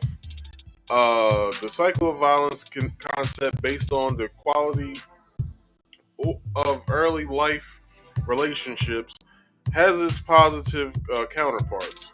Supportive and loving parents who respond to the basic needs of their children install self confidence and an interest in social environments. These children are generally well adjusted uh, in relating to others and are far less likely to commit crimes.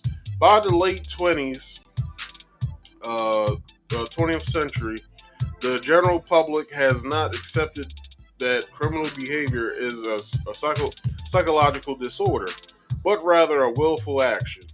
The public cry for more prisons and tougher sentences outweighed rehabilitation and the treatment of criminals. But let's be honest, there's not really much rehabilitation happening in jails at all. You sentence somebody, they do their time. Most of the time, if it's a crime that isn't looked at as, I don't know how criminals, I don't know how criminals think, but some crimes aren't treated as well in jail as well. So it's not as, and plus you gotta be a part of something when you're in jail, because if not, then somebody's gonna make you uh, their wife. So you gotta be a part of something for protection reasons. So it's just more criminal shit happening in jail than what it is out here on the streets.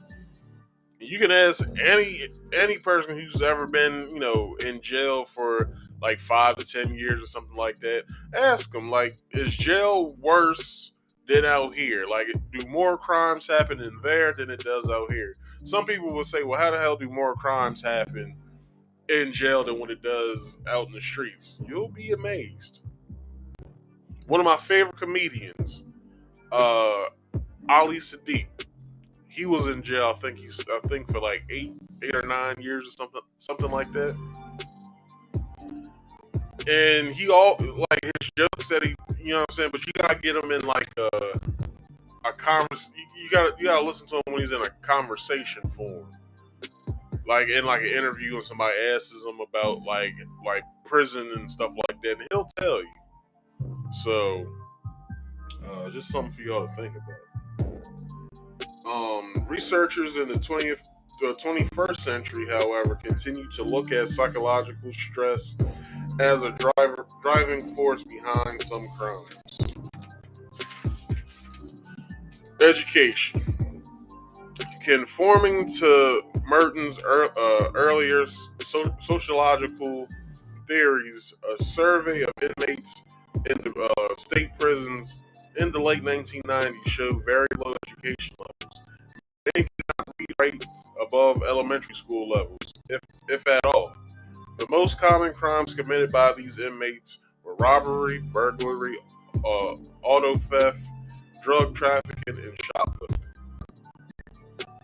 Because of their poor educational backgrounds, their employment histories consistent of mostly low-wage jobs with frequent periods of unemployment. Employment at minimum wage or below living wage does not help deter criminal activity. Even with government social services such as public housing, food stamps, and medical care, the income of a minimum wage household still falls short of providing basic needs. People people must make a choice between continued long-term low income and the prospect of profitable crimes. Gaining further education, of course, is another option, but classes can be expensive and time consuming. While education can provide the chance to get a better job, it does not always overcome the efforts of abuse, poverty, or other limiting factors.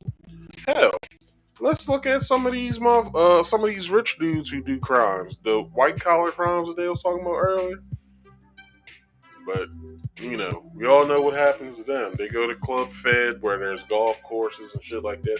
I'm talking shit because I don't know. I've never been to any of these facilities, but we basically never see them afterwards.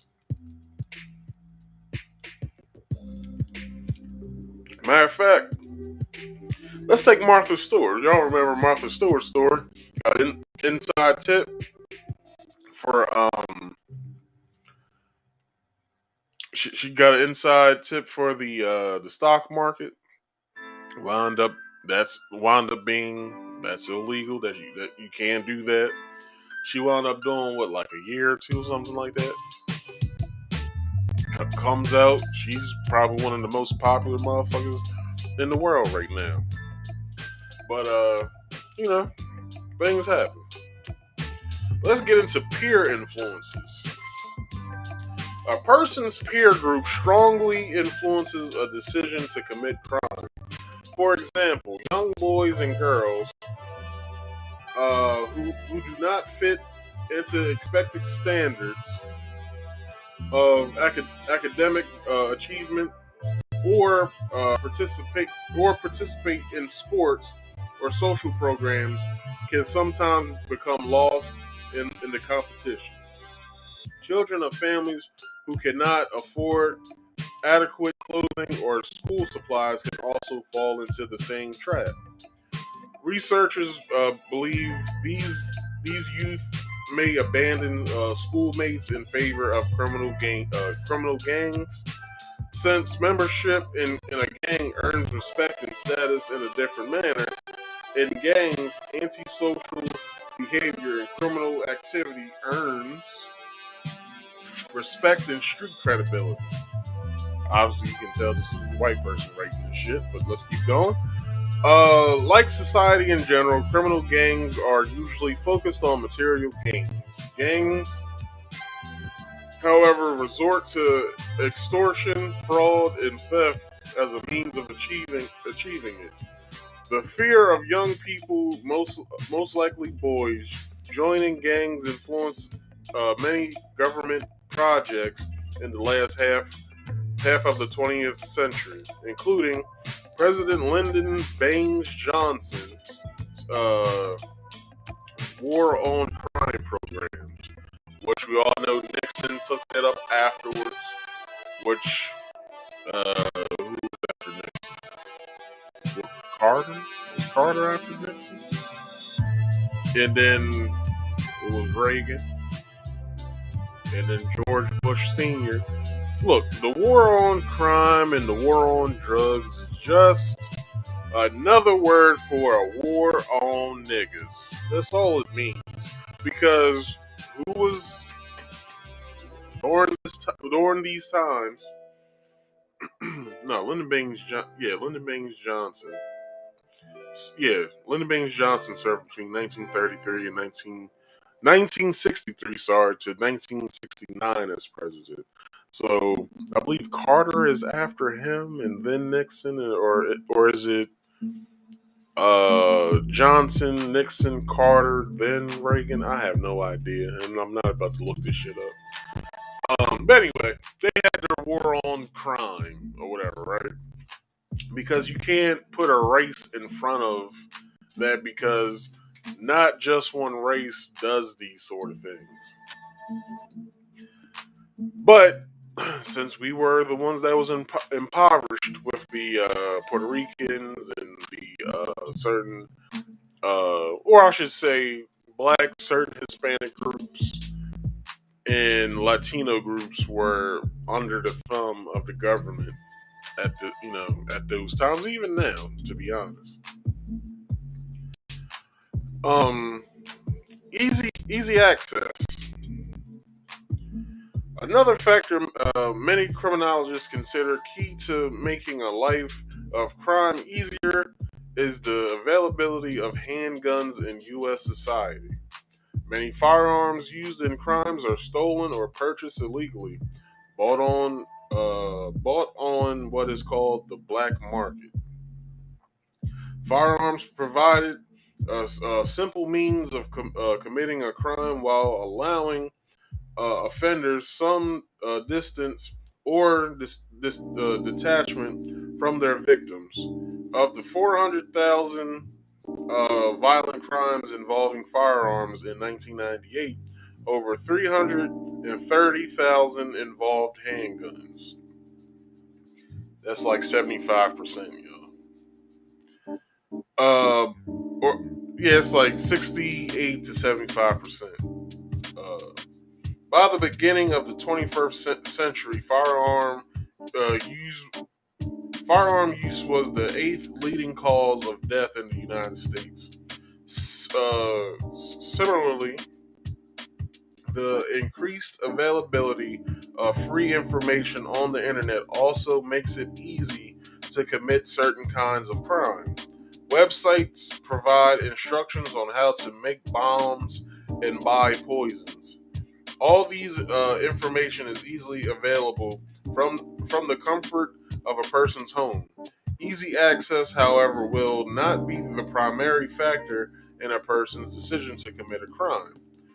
Other factors, biological, psychological, and social, will also come into play. The complexities of crime. This is my last point. So, and I'm making good time. It's only 2 hours and 5 minutes in. I did good this week. The complexities of crime. Explaining the cause of crime is difficult. Two people living in the same circumstances, such as poverty, family problems, and unemployment, may take entirely different paths in life. And let me stop right there because that is true. So, I've always had always had friends of three, by me being the third person. Yeah, I've always had three best friends at all times for some reason in my life. I have no idea.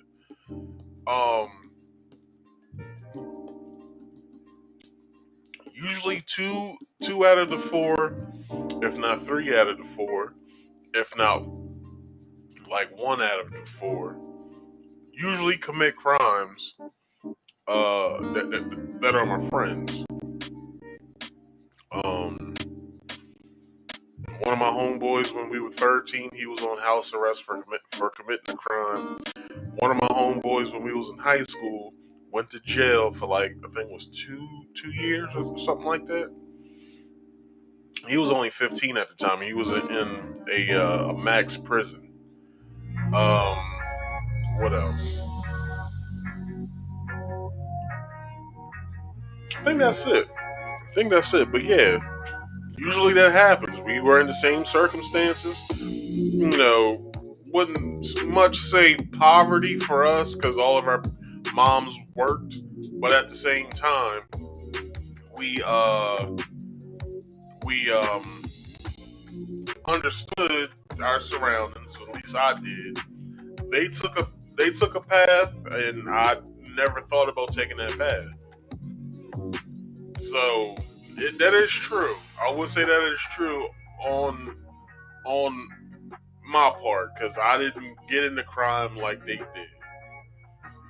They became wherever they became, which now they're doing better. Like they understand that that life ain't really the life, and they work now. But as children and us being in our 20s and shit like that, like they were some wild boys.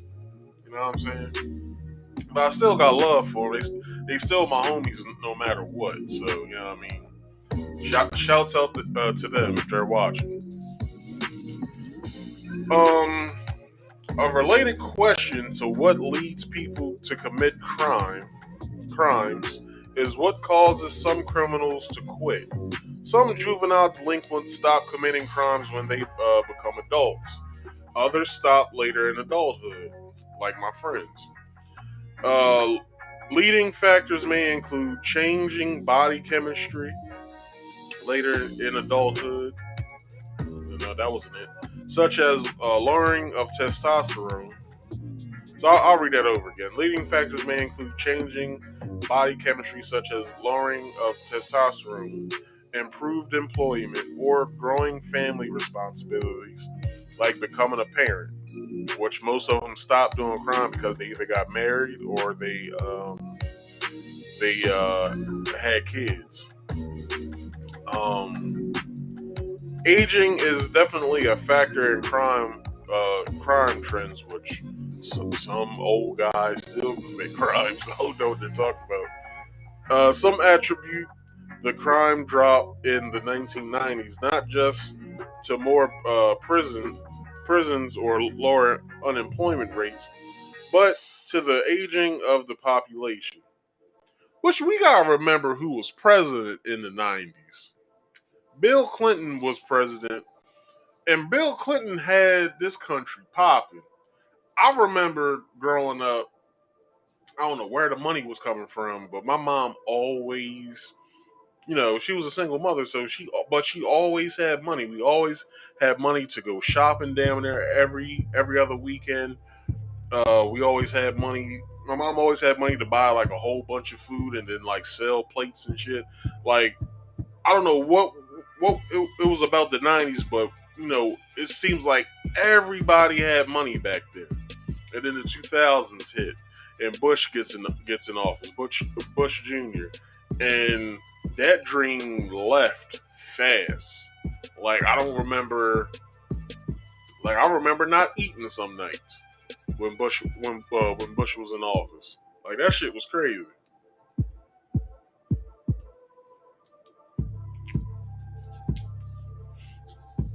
All right. Aging is definitely a factor in crime trends. Some attribute crime dropped in the 90s, not just more prisons. Okay. Statistics show most criminals are males, which is true, between 17 and 34 years of age. In the 1970s, this segment of society was quite large, but the 90s, it has substantially declined. I'll tell you how it declined. When crack got introduced and people started killing each other over it, that's when the male population in general dropped. Mainly the black and Latino and Hispanic population started decreasing. Male population started decreasing. It was in the 80s, 1984 to be exact. 1984 until today. That's the reason why. The male population is still low because some of the same bullshit is still happening. So let's keep going. Let's see. Statistics between 17 and 34. Okay. Despite aging, some people commit criminal acts throughout their lives, sometimes becoming even more violent. Others do not turn to crime until their later years. Both of these patterns argue against internal causes of crime. Some criminologists insist the tendency to commit a crime remains constant in a person throughout his or her life. That only the opportunities change with time. By the early 21st century, the prevailing thought among criminologists was that criminal behavior comes from a combination of factors. People are complex and influenced by social, biological, and psychological and economic conditions in different ways. The links between crime and unemployment, education, and family life remain extremely hard to predict and difficult to define. So that's it, y'all. That's today's show. Had the story. And although I didn't want to make fun of why the guy made it, but I will still whoop his ass. I'm saying it's a guy. I don't even know if it's a guy or a girl, but guy or girl, you gotta get this ass whooped. I'm sorry. It just has to happen. It's imperative that it happens. But yeah, everybody, that's today's show. So let me get into some promotions.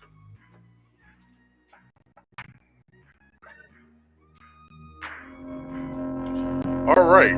So if you guys are watching, Mark Speaks Play every Friday at 6:30 p.m. Eastern Standard Time. As well, Mark Speaks Live every Saturday at 6:30 p.m. Eastern Standard Time. So don't forget, come and check me out. Let's have some fun.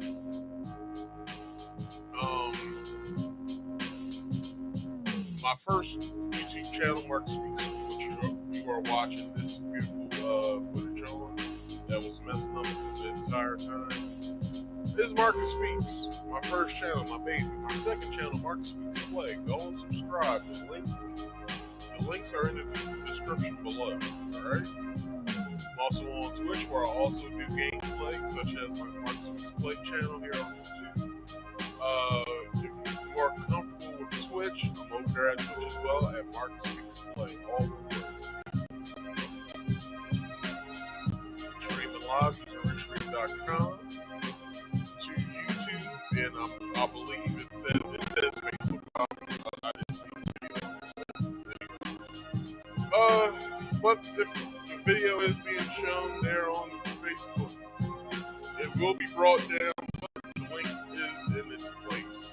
Just go search for it. It's there.